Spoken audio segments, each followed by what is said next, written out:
Et voilà, nous voilà de retour dans Focus Média. Aujourd'hui, j'accueille dans la partie interview de cette émission Laura Maz. Comment tu vas, Laura ? Bonsoir, ça va très très bien et toi ? Bah écoute, merci d'avoir accepté mon invitation. Je suis très content. C'est la première fois qu'un artiste nous contacte par mail pour pouvoir venir faire une interview. D'habitude, c'est l'inverse, c'est nous qui contactons les artistes. Donc tu vois ? Super, génial. Je casse les codes. Il vaut mieux des fois aller au culot. Hein. On sait jamais. Hein. Des fois, t'as dû te prendre des portes plusieurs fois fermées, non ?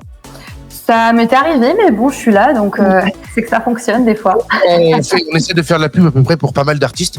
Donc nous, ça nous dérange pas. MZ Radio est une radio où on accueille des artistes émergents, connus ou pas connus. Hein. Ok, super. On ouvre la porte à tout le monde. Peux-tu te présenter pour nos auditeurs qui ne te connaissent pas, pardon ? Oui, alors donc moi c'est Laura Maz, je suis une artiste indépendante, auteure, compositrice, interprète et je chante plutôt de la pop française sur tout un tas de sujets tels que les émotions, l'amour de la famille, l'amitié, le désir d'enfant également et puis des thèmes un peu plus tristes comme la maladie et le deuil. Ah oui, tu fais pas mal de thèmes en fait, musicaux. C'est assez universel, je pense que c'est des thèmes qui parlent à une majorité de personnes en tout cas. Et c'est pour ça aussi que je chante en français, puisque c'est important pour moi que les gens comprennent ce que je raconte et on a la chance d'avoir une très belle langue. Donc, c'est vrai. Voilà, j'en profite. Et on a pu te voir aussi dans N'oubliez pas les paroles. Peux-tu nous parler un peu de comment tu es arrivé à faire cette émission et pourquoi tu l'as faite ? Alors en fait, c'est une casteuse qui m'a démarché sur les réseaux sociaux. Puisqu'elle aimait bien mon profil et c'est vrai que j'ai passé ensuite les étapes de casting avec des tests notamment sur les paroles comme dans l'émission sauf que c'est en visio et je me suis retrouvée donc quelques mois après sur le plateau. C'était une belle expérience même si j'ai mis 0 point donc j'ai pas brillé par mes connaissances musicales. Après c'est vrai que c'est aussi le hasard, hein. Il peut y avoir des chansons que tu connais super bien et puis des chansons que tu n'as jamais entendues. Et pour le coup, c'était des vieilles chansons, dont une de Gérard Lenormand que je connaissais pas. Donc bon, c'est pas grave, je me suis amusée et peut-être je retenterai ma chance, on sait jamais. Et c'est en quelle année que tu as fait N'oubliez pas les paroles ? Il y a 1 an, c'était en 2024. Ah oui, bah c'est tout récent. C'est récent et peut-être que encore une fois, je réessayerai. Il faut continuer à réviser, je crois. Mais en tout cas, c'était une très belle expérience. Et Nagui est très sympa. C'est déjà bien de se lancer ce challenge et de faire une émission de télé musicale, parce que de chanter devant tout le monde, devant un public à la télévision avec des milliers de téléspectateurs, c'est quand même un beau challenge. Hein. C'est assez impressionnant, oui. Oui, complètement. Bah tu sais quoi, on va proposer à nos auditeurs de regarder, pour ceux qui nous regardent en vidéo, le passage de Laura dans N'oubliez pas les paroles. Regardez. Voici Laura. Bien vu. Et voilà, nous voilà de retour toujours dans Focus Media. C'était le passage de Laura dans N'oubliez pas les paroles. Moi, j'ai déjà fait N'oubliez pas les paroles, mais dans le public. Et moi, je chante pas du tout, hein, je te rassure. Okay. Mais c'est vrai que nous, on voit les candidats arriver. T'arrives tout seul déjà. On te fait t'arrives déjà sur une chanson. C'est pas évident quand même. Tu t'es entraîné ? Comment ça s'est passé ? Tu t'es entraîné ? Alors la chanson d'entrée, on la répète pas du tout. Donc c'est assez impressionnant parce que en fait, je donne une liste de chansons au préalable. L'équipe de casting te dit à peu près 2-3 jours avant sur quelle chanson tu vas rentrer. Et puis, il n'y a pas de répétition avec les musiciens. Donc, c'est vraiment en direct, finalement, que tu chantes pour la première fois la chanson avec les musiciens. Donc, il ne faut pas se rater. Ah oui, en effet. Ah ouais, mais je pensais que tu avais quand même une préparation en amont. Ah oui, donc t'arrives et on te met directement dans le bain, quoi. On te met directement dans le bain. C'est impressionnant, ouais. Ah, je pensais pas comme ça. Moi, je pensais que t'arrivais avec quand même, on te préparait ou quoi que ce soit. On te laisse aller dans le grand bain, quoi. Il n'y a pas de répétition pour la musique. Après, on est préparé sur tout ce qui est, j'allais dire, apparence physique. Hein. On a des conseils sur l'habillage, on a des make-up artistes, oui. acteurs. Mais par contre, sur la partie purement émission, on rencontre pas Nagui au préalable, on répète pas le morceau d'entrée. Vraiment, on attend son tour et puis let's go, quoi. Voilà. Oui, d'accord. Et quand j'ai préparé cette interview, j'ai un peu regardé ce que tu m'avais envoyé. Et t'es monté sur scène en 2022 avec l'artiste M. C'est impressionnant. Exactement.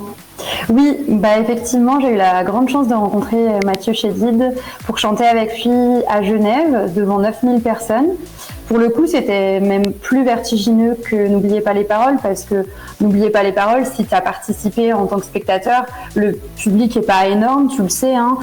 En tout cas, il n'y a pas 9000 personnes, et donc les caméras, c'est impressionnant, mais on ne se rend pas compte du monde qui va regarder, même si c'est des millions de personnes au final.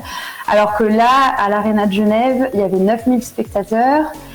Et puis, pas envie de décevoir Mathieu Chédid quand même, qui est un artiste, à mes yeux en tout cas, très, très talentueux. Et donc, effectivement, j'ai chanté avec lui sa chanson Nombril en duo.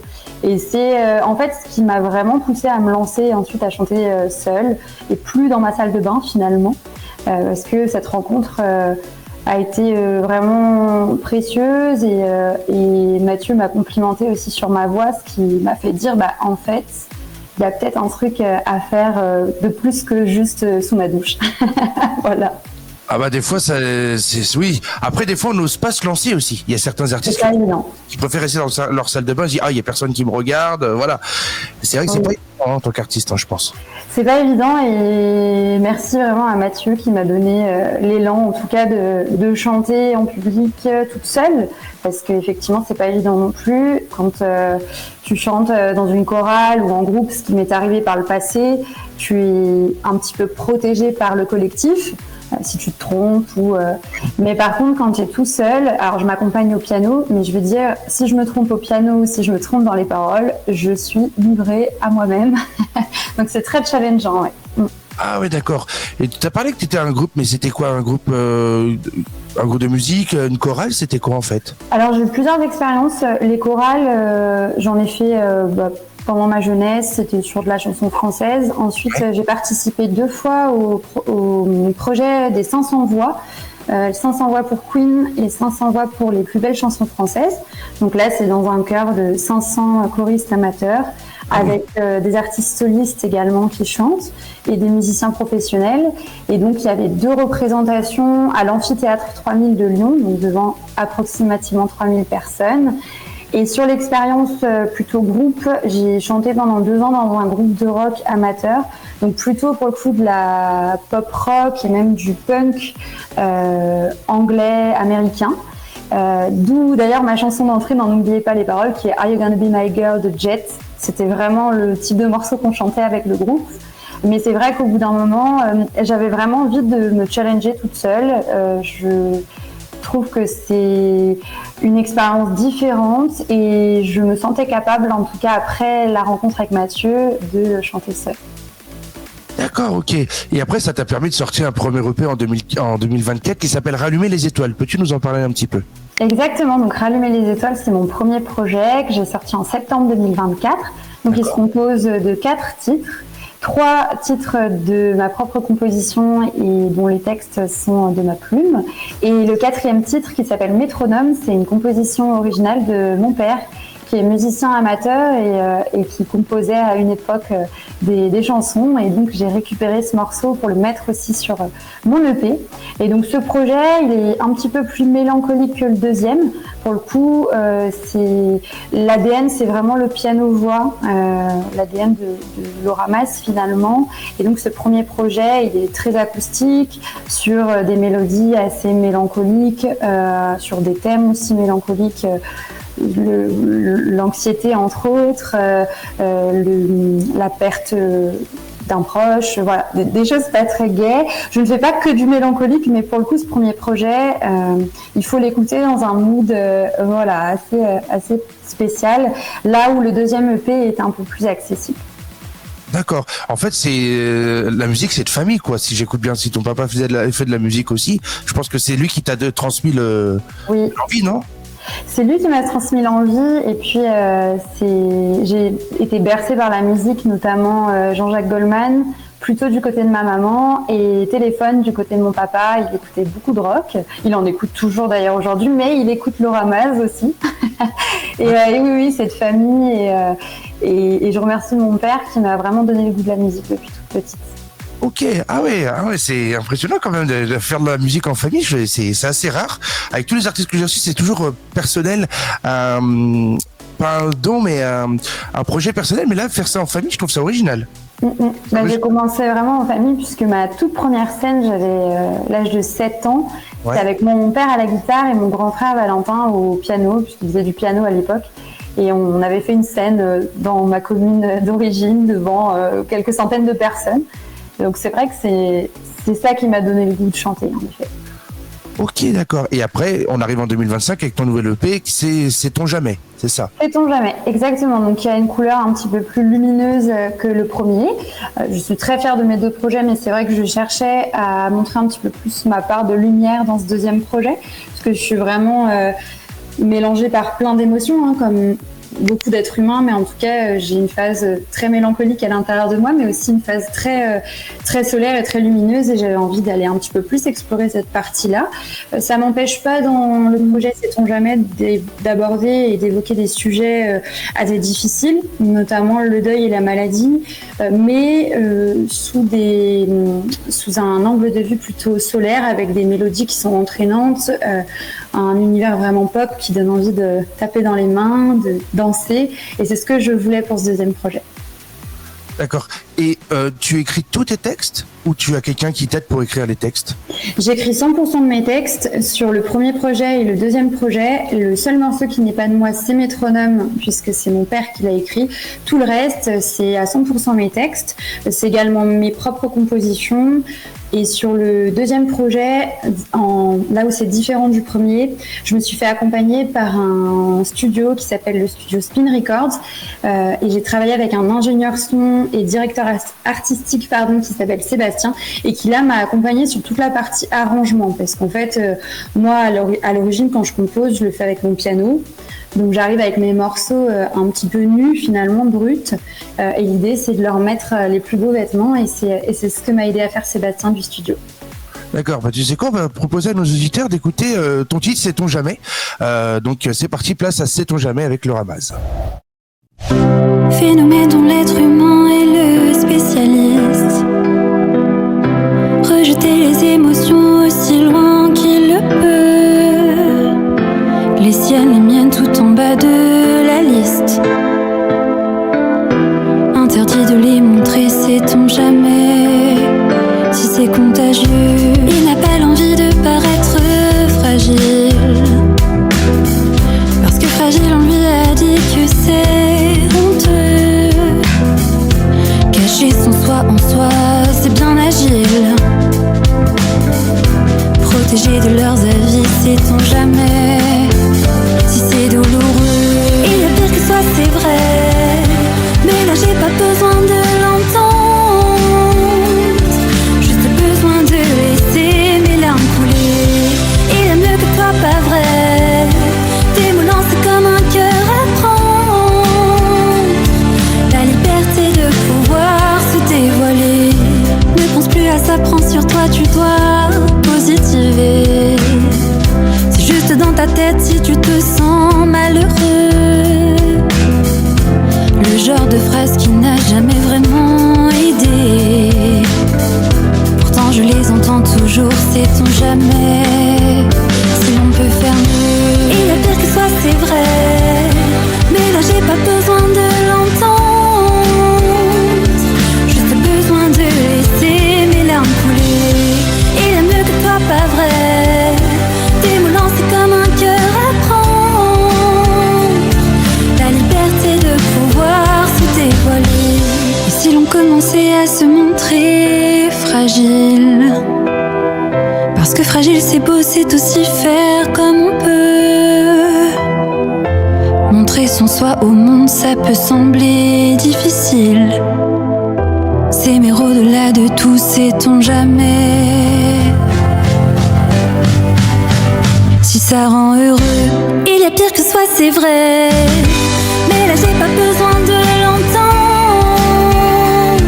Juste besoin de laisser mes larmes couler. Il y a mieux que toi, pas vrai.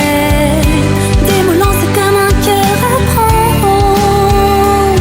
La liberté de pouvoir se dévoiler.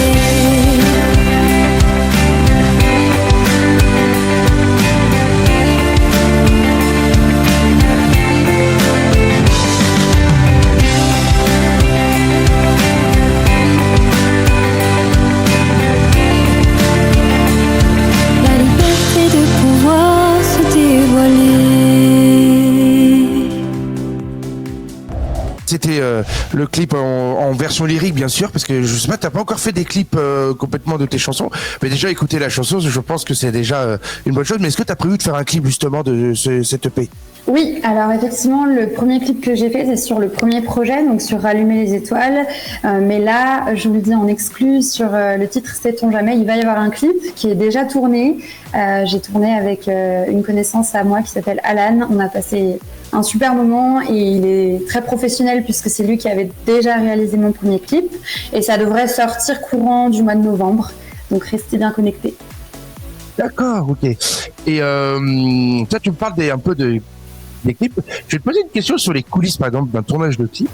Est-ce que tu as des petites anecdotes, si tu as une mise en place, des petites choses vraiment très précises, par exemple, pour ton clip que tu aimes bien voir, qu'il faut pas...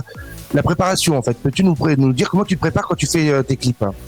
Alors déjà, je réfléchis un petit peu au lieu avec Alan, donc en l'occurrence, qui m'accompagne sur le clip. On essaye d'identifier quel lieu serait pertinent par rapport aux scènes qu'on a envie de tourner. En fonction des scènes et des lieux, j'identifie des tenues.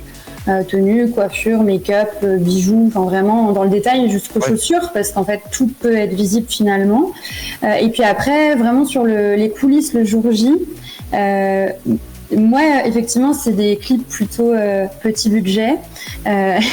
Et du coup, ce qui est assez rigolo, c'est que j'ai pas de loge entre les scènes, hein, donc c'est du changement derrière une serviette, derrière des arbres, entre deux portières de voiture. C'est vraiment en mode route. Mais c'est très cool et c'est des journées hyper intenses et à la fois très très sympa parce que ça me projette dans un exercice que je maîtrise un petit peu moins, c'est-à-dire finalement jouer un peu un rôle ou en tout cas faire comme de l'acting. Là où moi je sais chanter, mais après jouer c'est un autre exercice qui est très sympa. D'accord, et on va parler un peu est-ce que tu as prévu de faire des scènes, des festivals, des petites choses comme ça? Alors actuellement, je joue beaucoup plus de concerts en région lyonnaise. Je désespère pas un jour de pouvoir jouer dans la France entière, ce serait génial. Et puis dans vos coins, pourquoi pas. Mais oui, je fais déjà de la scène. Alors plutôt dans des restaurants, dans des théâtres également. J'essaye aujourd'hui de privilégier de plus en plus les concerts dans des lieux vraiment dédiés, comme les théâtres, puisque c'est vrai que dans les restaurants, c'est un petit peu plus difficile de capter l'attention du public qui vient essentiellement pour manger et profiter de la musique. Ouais. Là où dans les théâtres, les gens écoutent vraiment tes textes et les retours sont beaucoup plus authentiques sur la qualité de ce que je peux écrire ou de mes compositions. Donc oui, il y a plusieurs concerts de prévus en région lyonnaise en fin d'année. Tout est sur mes réseaux sociaux et puis après, j'espère bientôt dans la France entière. On ne sait jamais. Et est-ce que tu as d'autres projets, par exemple peut-être un nouvel EP, un nouveau titre ou quelque chose dans les mois à venir? Alors pour l'instant, je viens tout juste de sortir le nouvel EP, donc c'est vrai que je ne me suis pas remis sur un travail de composition. Je suis plutôt en train de travailler sur mes lives qui arrivent justement pour essayer de faire quelque chose d'encore plus qualitatif qu'avant. Sachant que comme je suis indépendante, c'est aussi moi qui gère la communication, la publication d'affiches pour attirer du monde sur les concerts. Donc ça prend du temps. Mais par contre, il y a énormément de thèmes que j'ai pas encore abordés en musique que j'aimerais aborder. Je pense notamment à un thème vraiment universel, mais je n'ai jamais parlé d'amour. Et j'aimerais beaucoup écrire une chanson d'amour. J'aimerais aussi écrire des morceaux sur le féminisme, sur les thématiques relatives au rapport au corps, l'image de soi, la place de la femme en société. C'est des sujets qui m'intéressent beaucoup. Donc, j'ai plein d'idées. J'ai pas encore écrit à proprement parler, mais je suis certaine qu'il y aura d'autres projets dans les années à venir. C'est tout ce qu'on te souhaite. Et où on peut te retrouver sur les réseaux sociaux? On peut te retrouver un peu partout? Exactement, je suis sur Instagram, Facebook, YouTube et puis toutes les plateformes d'écoute sur lesquelles on peut trouver de la musique, Deezer, Spotify, Apple Music, Amazon. Il y en a une liste quand même conséquente et c'est le ramasse de partout. Et tu as pu être aussi invité sur des plateaux de télévision autres que des émissions musicales ou pas? Alors pour l'instant, ou je sais pas. Pour l'instant, pas forcément. Après, ça fait partie des projets avec la sortie du nouvel EP de pouvoir un petit peu plus me faire connaître. Donc, j'espère que cette interview chez MZ Radio me portera chance pour faire d'autres plateaux. On va faire en sorte. Tu me parles de MZ Radio. Si tu avais un message à faire passer à nos auditeurs, ça serait quoi? Venez m'écouter sur toutes les plateformes. C'est Laura Maz et si vous avez envie d'une dose de soleil dans votre journée, c'est chez moi que ça se passe. Ok, on va finir par 3 petites questions vraiment rapides. Le dernier morceau que tu as écouté en boucle, c'était quoi? La corrida de Francis Cabrel. Ah oui, oui, pourquoi pas. J'adore ce morceau. Ouais, c'est pas notre public qui écoute ça, mais pourquoi pas. Après, Francis Cabrel, c'est un peu intergénérationnel, mais c'est pas vraiment notre public, mais pourquoi pas, hein, pourquoi pas. C'est sorti du tiroir, là. Et ton rituel avant de monter sur scène, c'est quoi? C'est un petit rituel, un petit quelque chose à faire. Bien m'hydrater, beaucoup boire. Ah oui, boire aussi, oui. De l'eau, de l'eau. Oui, c'est vrai. Oui, il faut boire de l'eau, c'est très important d'ailleurs. Et si vraiment tu avais un rêve, une collaboration artistique, ce serait avec qui dans tes plus grands rêves? Mathieu Chédid. Ah oui, c'est vrai. Ah oui, Mathieu Chédid. Je pense que ça fera un super duo. Voilà, l'invitation est lancée. Exactement. Merci Laura d'avoir été avec nous dans Focus Média. Merci beaucoup à toi, avec plaisir et à bientôt.